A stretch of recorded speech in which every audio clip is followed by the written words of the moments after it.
날씨가 많이 쌀쌀해졌습니다. 가을이 되어서 낙엽도 노랗고 빨갛게 물들었습니다. 또 2023년도 얼마 남지 않았습니다. 교회에서는 이렇게 2024년 달력을 주문했고 또 송년회에 쓸 이렇게 말씀 카드도 주문하고 있습니다. 한 해가 또 얼마나 빨리 가는지 모르겠다 그런 생각을 합니다. 또 감사한 것은 많은 일이 있지만 또 오늘 이 자리에서 함께 예배를 드리고 있는 게 감사하다는 생각을 합니다. 가을이 되면 늘상 생각나는 시가 있습니다. 김현승 씨의 가을의 기도. 네. 김현승 씨는 이렇게 원래 광주 출신이고 조선대학교 교수 하신 분인데 고등학교 때 책에서 시를 봐서 오늘 그 시를 한번 보고 가도록 하겠습니다. 너무 적은데요. 가을에는 기도하게 하소서, 낙엽들이 지는 때를 기다려 내게 주신 겸허한 모국어로 나를 채우소서. 가을에는 사랑하게 하소서, 오직 한 사람을 택하게 하소서. 가장 아름다운 열매를 위하여 이 비옥한 시간을 가꾸게 하소서. 가을에는 홀로 있게 하소서. 나의 영혼 굽이치는 바다와 백합의 골짜기를 지나 마른 나무까지 위에 다다른 까마귀같이. 이 시는 꼭 기독교인의 그 기도와 같은 시입니다. 이 시에서 기도 제목이 세 가지가 나옵니다. 꼭 국어 시간인데 세 가지 기도 제목을 한번 살펴보면, 첫 번째 기도 제목은 가을에는 기도하게 하소서. 가을을 기도하는 시간으로 보내고 싶다 그런 이야기인데, 무성한 나무 잎사귀가 떨어지는 그때 저기 나오는 겸허한 모국어로, 이게 모국어가 뭘까? 이 모국어는 그리스도인들에게 모국이 어디예요? 천국을 말합니다. 그래서 천국의 언어. 그래서 기도를 겸허한 모국어라 이렇게 표현한 겁니다. 자기의 가을에 기도로 자기 삶을 채우게 해달라 하는 게 첫 번째 기도 제목이고, 두 번째 기도 제목은 가을에는 사랑하게 해달라, 이게 기도 제목입니다. 근데 누구를 사랑하냐면 한 사람인데 그 한 사람은 하나님을 의미합니다.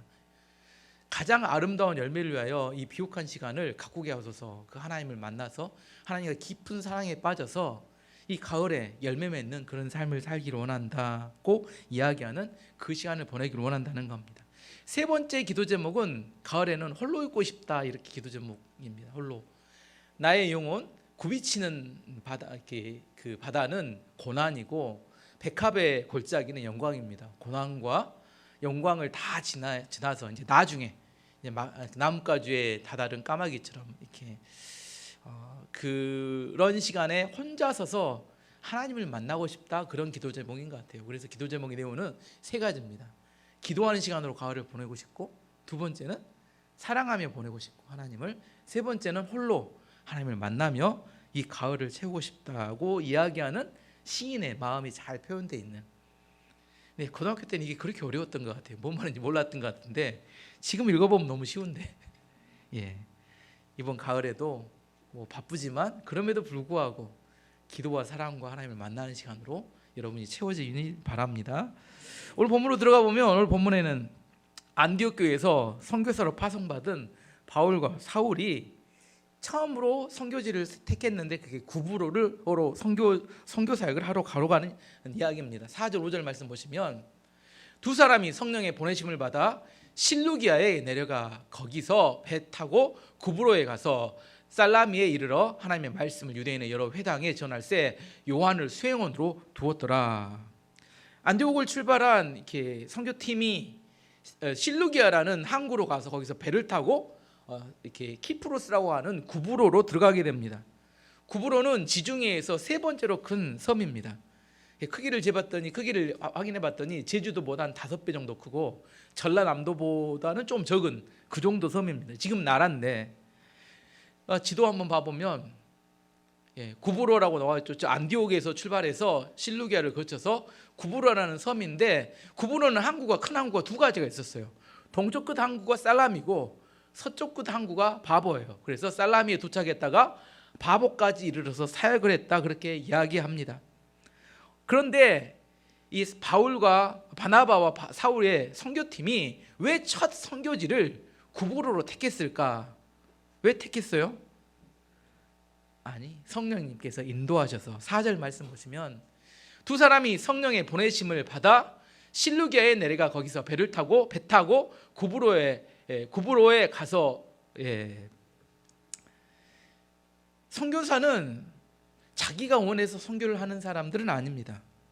하나님께서 부르시고 하나님께 보내셔서 사역을 하는 사람입니다. 자기가 원한다고 가는 게 아니라 성령님께서 인도하시면 가는 것이고, 거기가 그 사역지라고 하면 거기 사역하는 겁니다. 어떤 사람이 교회와 상관없이 저는 선교를 가기를 원합니다, 교회에서는 선교비를 후원해 줬으면 좋겠습니다 하고 요청을 했어요. 이게 맞는 이야기일까요? 어떻게 생각하세요? 자기는 선교를 가고 싶은데 교회는 전혀 모르고 있어. 근데 선교비만 요청을 합니다. 맞지 않습니다. 성령님께서 교회와 그 사람에게 동일하게 같이 이야기해야 교회가 그 사람을 후원할 수 있고 후원하게 됩니다. 목회자도 마찬가지입니다. 제가 신학교를 가고 싶습니다. 그렇게 본인이 결정했다고 해서 신학교를 보내는 건 아닙니다. 교회가 함께 신학교 목회자를 후원하고 양성해야 되고, 같은 동일한 성령의 음성을 듣고 신학교를 보내지, 그렇지 않으면 보내지 않습니다. 선교사로 파송받은 사람이 선교지에 갔습니다. 선교지에 갔을 때 여러 가지 다양한 어려움이 생깁니다. 물론 이제 선교지 가보신 분들은 아시겠지만 어떤 어려움이 생길까요? 가장 첫 번째는 말이 잘 안 통하죠. 여러분 영어 공부하느라 얼마나 고생하셨어요. 12년 공부해도 영어는 못합니다. 외국 사람만 만나면 뭐예요? 도망가기 바빠요. 맨 아는 것은 How are you? I'm fine, thank you. And you. 그 다음에는 말이 안 나와요. 그것만 주구장창 외웠습니다. 근데 외국에 가서 막바로 이렇게 선교 사역을 하려고 하면 말이 안 되는데, 이 언어 때문에 어렵습니다. 두 번째, 저는 제일 어려운 게 먹는 겁니다.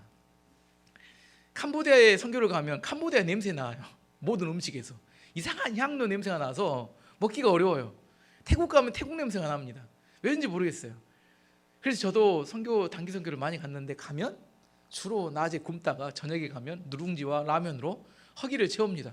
그리고 다음 날에는 먹는 척은 하지만 실제로 거의 먹지는 못하고 사역만 열심히 합니다. 먹는 건 매우 어렵습니다. 세 번째는, 선교지에 가면 이방인 취급을 당합니다. 선교사가 아무리 거기서 오래 살아도 그 사람들과 같이 동화될 수는 없어요. 우리나라에 태국에서 온 사람이 20년 산다고 그 사람 우리나라 사람을 인정해 주지 않듯이, 선교사들이 선교지에 가서 20년 30년을 사역해도 이방인 취급을 당합니다. 이방인 취급 당한다는 게 이런 거예요. 그들의 내국인들은 뭔 문제가 생기면 쉽게 해결될 문제를 매우 까탈스럽게 처리하고 원칙대로 처리하기 때문에 차별을 당하게 되고 어려움을 당하게 되는 것이 그 이방인들의 어려움들입니다. 네 번째는, 복음을 전하면 잘 받아들여주면 좋은데 외면을 당하게 됩니다. 자기의 모든 것을 버려놓고 그곳에 가서 복음을 전하러 갔는데 그들이 복음을 잘 받아들이면 좋잖아요. 근데 잘 받아들이지도 않습니다. 제가 예전에 요르단에 단기 선교를 갔을 때 거기에 선교사님들도 진료를 했는데, 그 선교사님들 중에는 10년째 제자가 한 명도 없는 이렇게 그런 선교사님도 있어요. 그래서 속으로 생각했죠. 어떻게 10년을 버텼을까? 아무도 제자가 없는, 그게 더 기적이다, 그런 생각을 했습니다. 전도를 하면 누가 전도하고 받아들이면 좋잖아요. 근데 열매가 없이 10년째 거기 사역하고 있는 선교사들 입장에서 생각하면 그것도 매우 어려운 일이라는 생각을 합니다. 하지만 지금까지 이야기했던 여러 가지 어려움들 중에서도 가장 큰 어려움이 뭘까? 저는 생각해 볼 때 그것은 한국 교회의 성도들과 교회에서 잊혀져 간다는 겁니다. 어떤 사람이 선교를 가겠다고 헌신합니다. 그러면 교회에서 또 이렇게 잘했다고 격려해주고 기도해주고 후원해주겠다고 약속하고 언제까지 함께할 것처럼 이야기하고 난 다음에 선교지로 떠나면 어떻게 돼요?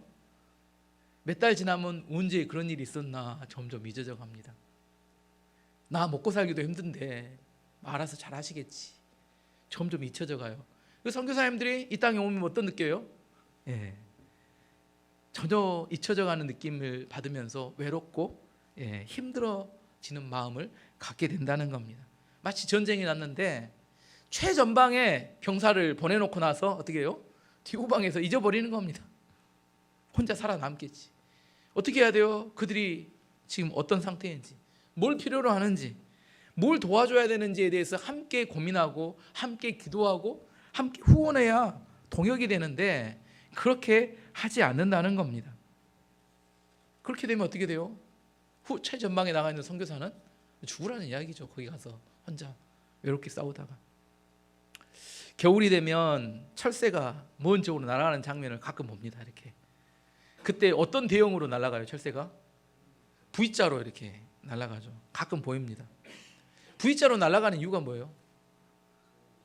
V자로 날아가야 가장 에너지가 적게 멀리 갈 수 있습니다. 한번 날아가면 몇천 킬로를 여행을 해야 되기 때문에 그 가장 적은 에너지가 필요합니다. 맨 앞에 날아가는 새는 모든 바람을 저항을 다 이렇게 견디며 날아가요. 하지만 그 뒤부터는 날개에 가려지기 때문에 29%만의 에너지로 날 수 있다고 합니다. 그러니까 V자로 아예 가장 많은 새들이 가장 많이 저항을 적게 하고 맨 앞에 한 마리만 저항을 견디면 되는 거잖아요. 71%의 에너지를 절약할 수 있는 방법입니다. 그러면 V자 대형에서 가장 힘든 새는 어떤 새일까요? 어떤 새예요? 맨 앞에 한 마리만 힘들면 되죠. 맨 앞에 한 마리가 그 모든 저항을 다 이겨내고 날아가고 있습니다. 그래서 뒤에 있는 새들은 계속해서 소리를 낸다고 합니다. 어떤 소리를 내는지 모르겠어요. 깍깍 내는지 이렇게 꺾이고 내는지 모르겠는데 한국말로 하면 힘내라, 잘하고 있어, 화이팅 등등의 앞에 있는 새를 격려하는 이야기를 계속 소리를 내서 뒤에서 이렇게 알고 있다고 이게 소리를 내주고 있다는 겁니다. 그럼에도 불구하고 맨 앞에 있는 새는 날아가다 어때요? 지치죠. 지칩니다. 지치면 너무 지치게 되면 그 새가 쉴 수 있도록 뒤로 빠지고 다른 새가 앞에 나가서 맨 앞에 자리를 맡는다고 합니다. 중요한 것은 이 철새라는 이렇게 공동체가 무사히 몇천 킬로의 여행을 마치기 위해서 중요한 건 뭐냐면 맨 앞에서 날아가는 새의 노고와 수고를 잊어버리면 안 된다는 겁니다.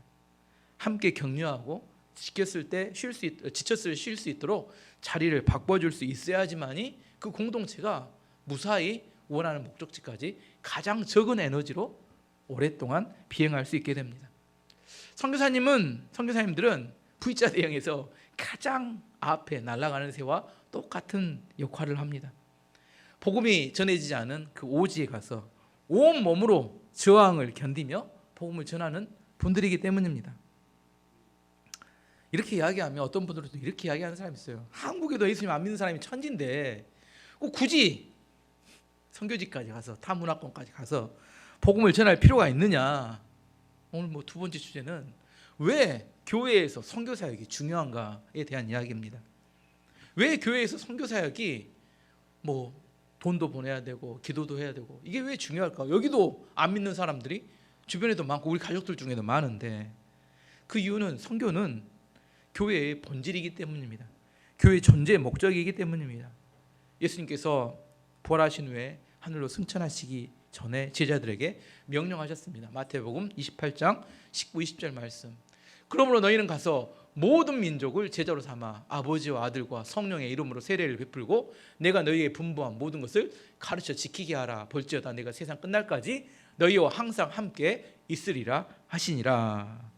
모든 민족을 제자로 삼는 게 예수님께서 교회와 제자들에게 주신 명령입니다. 사도행전 1장 8절 말씀 보시면 오직 성령이 너에게 임하시면 너희가 권능을 받고 예루살렘과 온 유대와 사마리아와 땅끝까지 이르러 내 증인이 되리라 하시리라. 땅끝까지 이르러 예수의 증인이 되는 것, 이것이 교회의 사명이고 본질이기 때문입니다. 선교의 사명은 교회가 크든지 작든지 이것은 무조건 해야 되는 사명입니다. 큰 교회는 큰 사명을 맡는 거고 작은 교회는 작은 사명을 맡는 거지만 하지 않으면 본질을 놓쳤다 해도 틀리지 않습니다. 예루살렘 교회와 안디옥 교회가 있었을 때 예루살렘 교회는 스펙으로 보면 최고였습니다. 3만 명이 넘는 엄청난 교인들과 사도들이 목회를 하는 정말 유명한 사도들이 목회하는 목회자들 그리고 뜨거운 사랑과 헌신 있는 너무 멋지고 아름다운 교회였습니다. 하지만 하나님께서 1세기에 세계 선교를 위해서 선택한 교회는 예루살렘 교회가 아니라 무명의 안디옥 교회였다는 겁니다. 왜냐하면 하나님의 비전과 꿈이 무엇인지를 이해하고 있었고 그 비전과 꿈을 위해서 선교사를 파송하고 후원했기 때문입니다. 하나님께서 어떤 교회, 어떤 성도를 축복하시고 은혜를 베푸시고 물질을 공급하실까? 어떤 성도와 어떤 교회? 하나님의 꿈과 비전을 이해하고 거기에 헌신하는 교회와 성도를 하나님께서 공급하십니다. 오늘 좀 재밌는 이야기, 행복한 상상을 한번 해보도록 하겠습니다. 여러분이 만약에 상상입니다. 현실은 없어요. 1,000억이란 돈이 은행 계좌에 있다면 상상입니다. 어떻게 할 것인가에 대한 상상을 해보려고 합니다. 어떤 유튜브 쇼츠를 봤더니 서울의 강남에 1,000억짜리 건물을 가진 사람 얼마를 벌까, 이게 주제였어요. 그랬더니 월세로 4억 정도 나온다고 합니다. 인건비, 관리비, 세금을 떼고 나면 실수령으로 자기가 얻는 게 3억 3천만 원이라고 합니다. 그러면 한 1년에 한 40억 정도 수익을 얻을 수 있습니다. 40억을 얻으면 어떻게 돼요? 열심히 쓰지 않으면, 잠시 방심하면 너무 돈이 많이 쌓일 수 있어요. 이게 쌓이지 않으려면 방심하지 않고 써야 합니다. 1년에 40억 쓰려면 잠시 방심하면 안 돼요. 이게 쌓여버려요. 여러분의 만약 통장에 1,000억이라는 돈이 있다면 어디에 투자하시겠습니까? 이렇게 이야기하면 순간 또 머리가 아픕니다. 이걸 어떻게 해야 되나. 그래서 가장 사람들이 쉽게 하는 게 은행에 맡기는 거. 은행에 맡기면 어떻게 되는지 또 한번 설명을 해드릴게요. 이자와 세금이 나갑니다. 이자에서 세금이 나갑니다. 예를 들면 3%면 1,000억이면 3%면 30억 이자가 나오는데, 일단은 기본적으로 15.4%의 이자가 가져갑니다. 그러면 25억 정도 됩니다. 여기에 금융소득 종합과세라는 게 붙는데 10억 이상의 이자에 대해서는 45%를 띄어갑니다. 실수령액은 그래서 14억 정도밖에 되지 않습니다. 아까 말했죠. 건물이 있으면 월세가 순수익이 40억이 나는데 은행에 넣어놓으면 어떻게 돼요? 뭐 2%, 1% 떨어지면 더 적어지죠. 뭐 요즘은 금리가 세니까 더 올라갈 수 있겠지만 실제로 은행에 넣어놓으면 그렇게 많이 3분의 1, 4분의 1 정도밖에 나오지 않습니다. 그렇기 때문에 사람들에게 돈이 있으면 뭐 하려고 그래요? 여러분 뭐 많이 없으니까 어떻게 해볼지 좀 지금 이자 갚기도 바빠 죽겠는데 근데 많이 남는다고 했을 때 가정에서 이야기하는 겁니다. 투자하려고 몸부림을 쳐요. 왜냐하면 그대로 은행에 넣어놓으면 그게 계속해서 엄청난 이렇게 마이너스가 되기 때문에. 근데 이제 투자하려고 생각하면 고민이 돼요. 뭐 그거 이렇게 매덕 투자하는 것도 머리가 아파 죽겠는데 잘못해서 맨날 이렇게 날려먹고 하는데, 그래서 사람들이 뭘 하게 되냐면 나보다 더 잘 투자할 사람을 찾습니다. 그 사람한테 돈을 맡기면 좋겠잖아요. 1,000억을 내가 투자하는 게 아니라 잘 운영할 수 있는 사람한테 맡기고 수익이 나면 거기에 20%, 30%를 당신이 갖고 나머지는 저를 주세요. 그리고 나는 남는 시간에 뭐예요? 교회 와서 예배 드리고 뭐 전도하러 다니고 선교여행 다니고 이렇게 살면 좋지 않을까요? 그 여러분이 굴린다고 해서 이익이 남을까요? 정말 지혜로운 사람은 뭐예요? 그걸 잘 운영할 사람한테 맡겨서 이익이 남는 걸로 30억이 남으면 10억 주고 20억으로 내가 쓰고 편하게 자유롭게 사는 게 더 낫다고 생각합니다. 저만 그렇게 생각하는 게 아니라 많은 부자들이 그렇게 생각합니다. 그래서 돈을 많이 가진 부자들이 가장 열심히 하는 게 하나 있어요. 여러분도 이제 부자가 됐다고 생각해 보는 겁니다. 뭘 할까요? 돈 많은 부자들이 가장 열심히 하는 게 사람을 찾습니다. 어떤 사람? 돈을 맡겨서 운영할 사람을 찾아요. 돈이 많은 사람은 항상 찾는 게 사람을 찾습니다. 그러면 여러분이 이제 돈이 많은 사람을 생각하면 어떤 사람을 찾아야 될 것인가? 이제 어떤 사람을 주제로 넘어가 보면 어떤 사람을 찾아야 될 것인가? 첫 번째 가장 피해야 될 사람 먼저 한번 결정을 해볼게요. 이 사람을 피해야 돼요. 도둑질해 갈 사람. 맡겨놨더니 뭐예요? 우리 선배들 중에 병원을 차렸는데 사무장을 믿고 맡겼는데 사무장이 빼먹어서 망한 병원들이 꽤 많습니다. 믿고 다 맡겼는데 빼먹어서 망한 경우가 꽤 많아요. 사람 마음을 알 수 없으니까. 그래서 어떤 사람, 가장 먼저 피할 사람은 거짓말 많이 하는 사람, 편법, 불법 좋아하는 사람, 변명과 이유가 많은 사람, 그리고 도둑질하는 사람, 이런 사람 무조건 제껴야 합니다. 그 차라리 그냥 은행에 맡겨놓은 게 나아요. 그 사람에게 맡겼다가는 다 날아갑니다. 그래서 가장 먼저 중요한 게 뭐냐면 성실하고 정직한 사람, 이 사람에게 돈을 맡겨야 합니다. 두 번째, 근데 착하기만 해. 근데 투자만 하면 손실이 나네. 어떻게 해요? 이건 더 깝깝하죠. 일단은 운영에서 수익을 낼 수 있는 능력도 또 중요합니다. 착한데 능력이 안 되면 어려워요. 뭐 투자는 열심히 했다고 하는데 열심히 했는데 뭐요? 열매가 없어. 이것도 어렵습니다. 그래서 두 가지가 사람을 찾는 갖춰줘야 돼요. 첫 번째는 정직해야 되고 두 번째는 실력이 있어야 합니다. 이 두 가지 있는 사람에게 돈을 맡겨놓으면 내가 편하게 내 인생을 내가 원하는 대로 살아갈 수 있게 됩니다. 오늘 왜 이런 이상한 이야기를 제가 설교 시간에 하냐면, 하나님은 온 우주를 창조하신 천억이 아니라 훨씬 더 큰 부자라는 겁니다. 하나님의 시각에서 우리 시각에서 맨 빚만 갚는 우리 시각에서 하나님을 보니까 항상 하나님이 쪼들려 보이지만, 모든 걸 가지신 하나님 시각에서 우리를 볼 때 하나님이 뭘 보실까를 지금 한번 생각해 보는 겁니다. 하나님은 항상 누구를 찾아요? 하나님은 항상 사람을 찾는 하나님. 제가 항상 이야기합니다. 하나님은 사람을 찾습니다. 그것은 우리 시각에서는 이해를 못해요. 이게 뭔 이야기예요? 하지만 큰 부자가 되보면 압니다. 큰 부자도 자기의 돈을 운영할 사람을 찾듯이 하나님은 항상 자기 비전과 꿈을 이루어줄 사람을 찾습니다. 그 사람을 찾아서 뭐예요? 자기의 모든 것을 맡깁니다.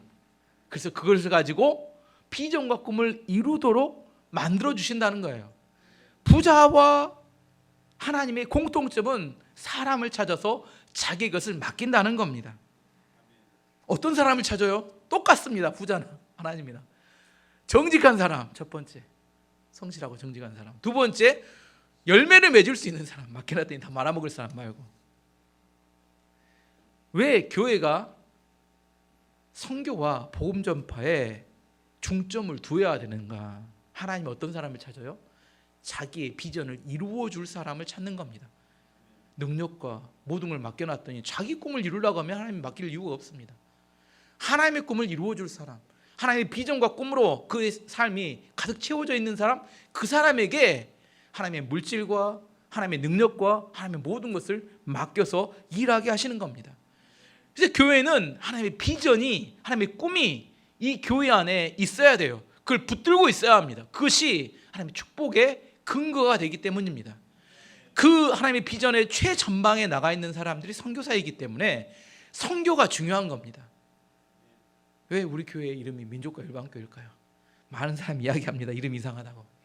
하지만 민족과 열방교회라는 이름 안에는 하나님의 비전과 꿈을 이루어드리는 교회가 되기를 원한다는 마음이 포함되어 있는 겁니다. 어떻게 보면 이상할 수 있지만, 우리가 지금 연약해서 다 할 수 없을 수 있지만 하나님의 꿈과 비전을 알기 때문에 그것에 헌신하기를 원한다는 우리의 마음과 우리의 꿈이 들어가 있는 겁니다. 누가복음 6장 38절 말씀 보시면, 주라 그리하면 너에게 줄 것이니 곧 후히 되어 누르고 흔들어 넘치도록 하여 너에게 안겨주리라. 너희가 헤아리는 그 헤아림으로 너희도 헤아림을 도로 받을 것이니라. 우리가 헤아리는 평가의 기준이 우리가 받는 것이 될 수 있다고 성경은 이야기합니다. 우리 하나님의 꿈과 비전에 우리가 헌신하면 하나님이 그 꿈과 비전의 크기만큼 하나님이 부어주시지만, 그게 내 안에 점점 축소가 되어 갈수록 우리는 하나님께 받을 것이 없어진다고 이야기하는 이야기가 똑같습니다. 저는 우리 교회가 그 하나님의 꿈과 비전, 민족과 열방에 향한 그 꿈과 비전의 열정과 헌신이 있고, 그래서 하나님께서 누르고 흔들어 넘치도록 하시는 축복의 근거가 있는 그런 믿음의 교회가 되기를 원합니다. 그래서 이제 이 사람들이 어디로 가냐면 살라미에 있다가 이제 바보로 옮겨가게 됩니다. 근데 바보에 갔을 때 만났던 두 사람을 소개합니다. 6절에서 8절 말씀 보시면, 온 성 가운데로 지나 바보에 이르러 예수로 하는 유대인 거짓 선지자인 마술사를 만나니 그가 총독 서기오 바울과 함께 있으니 서기오 바울은 지혜 있는 사람이라 바나바와 사울을 불러 하나님의 말씀을 듣고자 하더라. 이 마술사 엘루마는 이 이름을 번역하면 마술사라. 그들을 대적하여 총독으로 믿지 못하게 힘쓰니.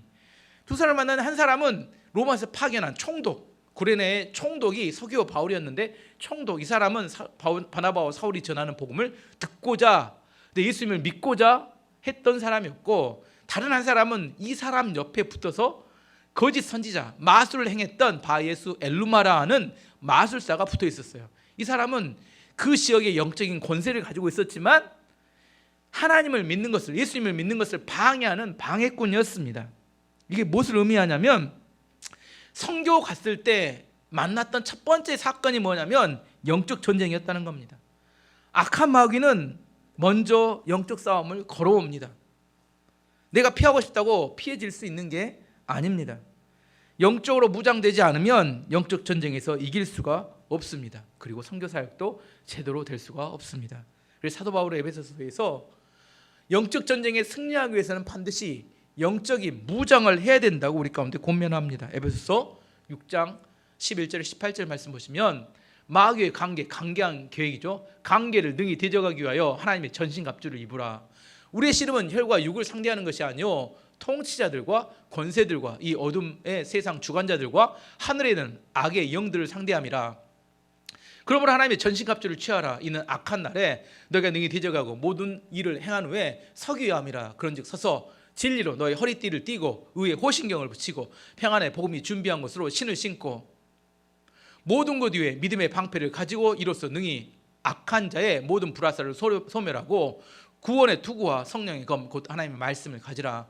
모든 기도와 간구를 하되 항상 성령 안에서 기도하고 이를 위하여 깨어 구하기를 항상 힘쓰며 여러 성도를 위하여 구하라. 아멘. 마귀의 강개한 계획이 있다는 거예요. 여러분 아셔야 합니다. 나는 잘 모르겠는데요, 하늘에 독수리가 날아오르니까 마당에 놀고 있던 이 병아리들이 나뭇가지 지푸라기 아래 고개를 팍 숙이고 받고 난 다음에 독수리가 안 보인다고 독수리 없다고 하면 독수리가 없는 건가요? 많은 사람이 그렇게 해요. 내 눈에 안 보이니까 없대요. 악한 마귀는 항상 우리를 넘어뜨리기 위해서 강교한 계획을 가지고 우리 안에 접근해 옵니다. 대적하기 위해서는 하나님의 전신갑주를 취해야 된다 그렇게 이야기합니다. 왜냐하면 우리의 씨름은 혈과 육이 아니라 영적인 악한 자들과의 전쟁이기 때문이라고 이야기합니다. 오늘 아까 에베소서의 말씀은 여러 가지 무기가 6가지가 나오지만 나중에 자세히 설명하고 이 말씀을 정리해 보면 가장 중요한 영적인 무장은 말씀과 기도입니다. 우리는 말씀과 기도로 무장해야 합니다. 분명한 말씀의 기초 위에 우리가 서 있어야 합니다.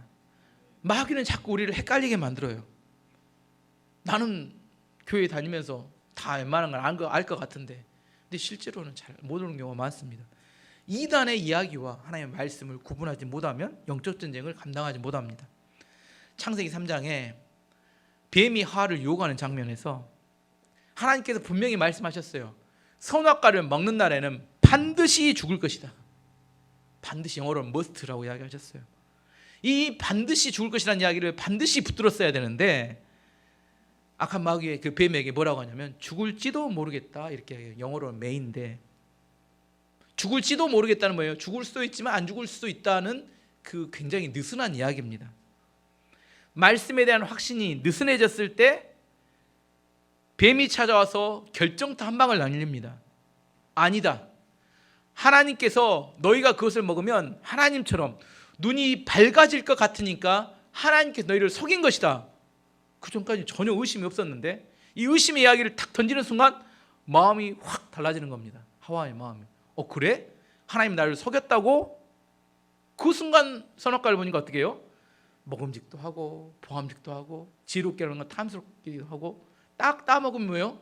행복하고 좋겠다. 이런 마음이 딱 드는 겁니다. 뭔 말인지 이해하시겠어요?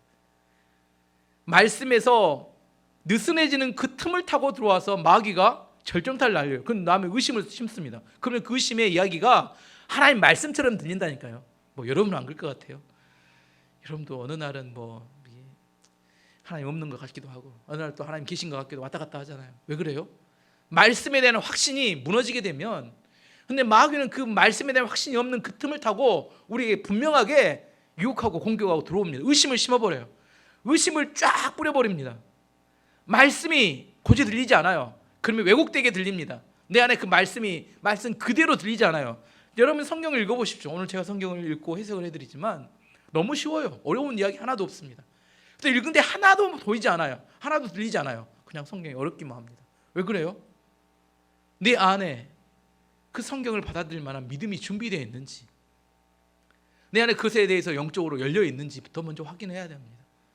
이미 뱀의 이야기에 눈이 가려진 하와는 하나님의 소리가 들리지 않고 그 마귀의 의심이 그의 마음을 장악하고 그를 이끌어갑니다.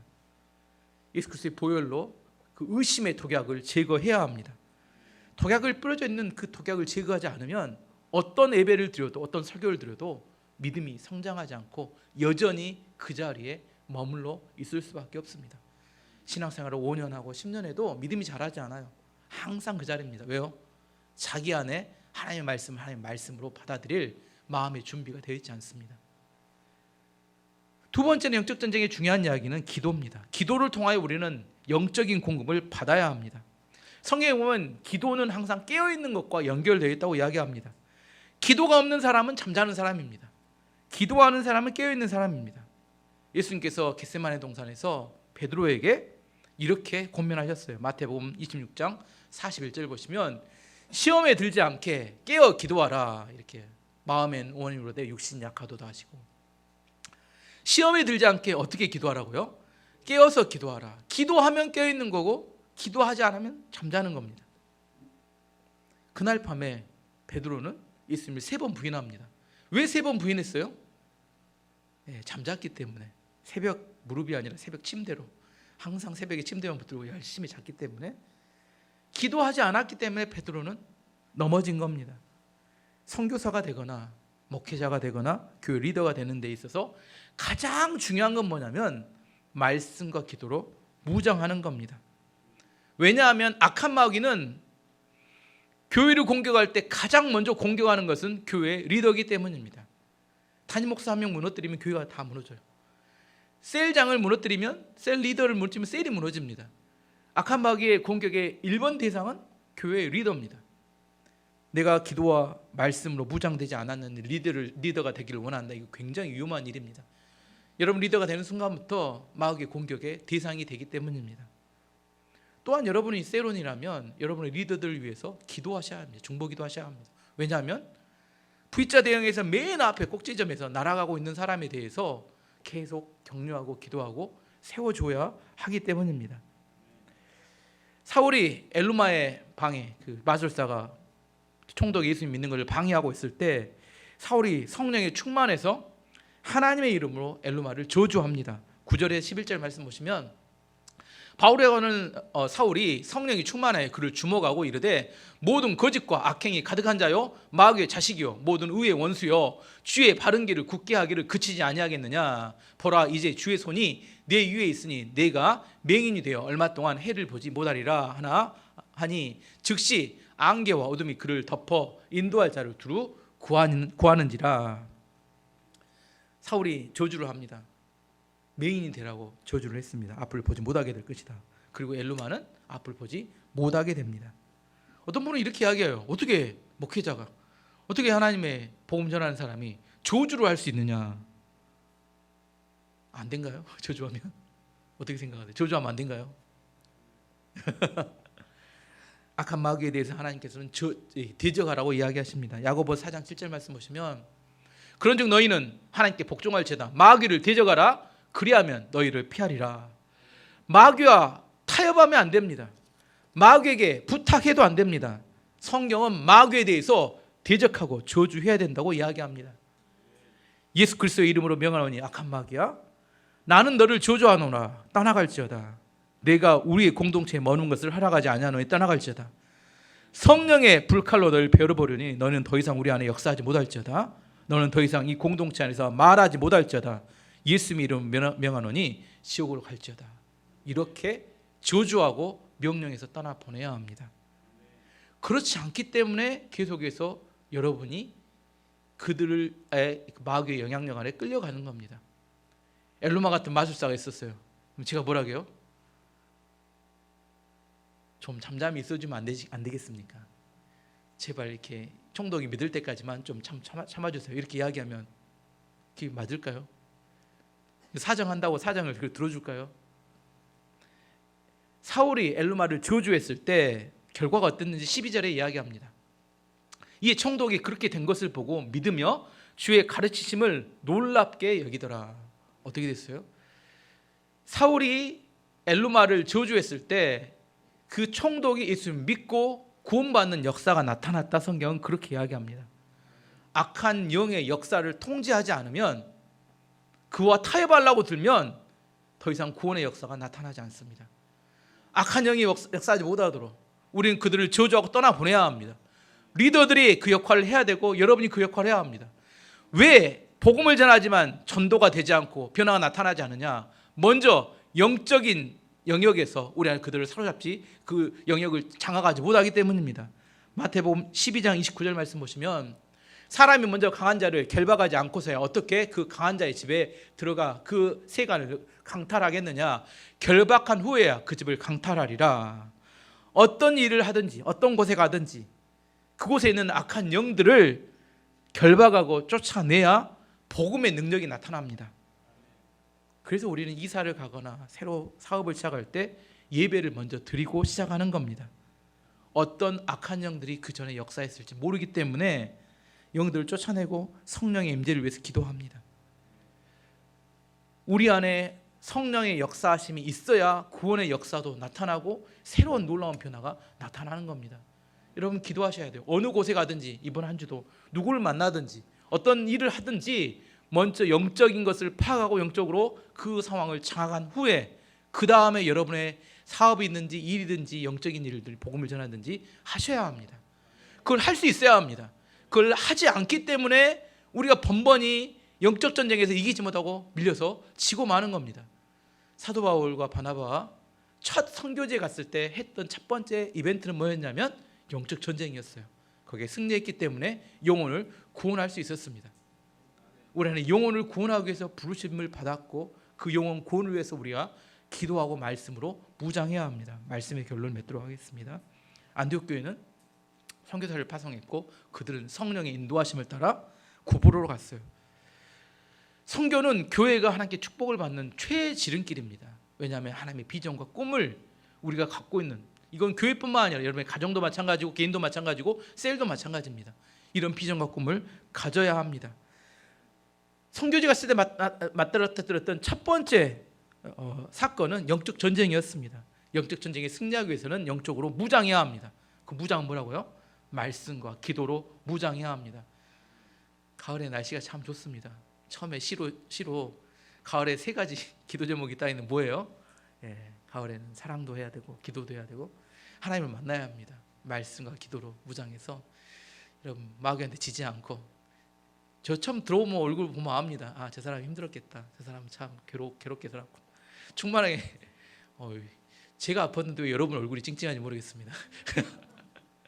기도와 말씀으로 또 한 주간 또 영적인 승리하시고 다음 주에 또 하나님께 드릴 예배 또 열매를 가지고 와서 하나님께 영광 돌리는 그 예배를 드리는 교회와 성도가 되기를 축원합니다.